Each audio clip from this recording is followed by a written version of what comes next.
Hello everyone, my name is Maria Colina Alves. I am currently in 11th grade high school at Regina Pacis, Bajawar. I will describe a dog animal. Dogs are predators and scavengers possessing sharp, dead and powerful jaws of attacking, eating and tearing food.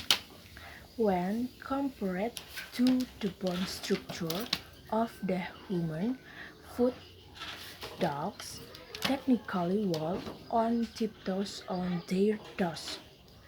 Dogs are carnivores. This dog is named Upin and is very thin. Its hair is wet waxed with brown on his sharp teeth. This dog has a genital disorder. Upin's dog has a twin named Ipin, but now Ipin has been sold, so now it's only Upin. So the description and thank you.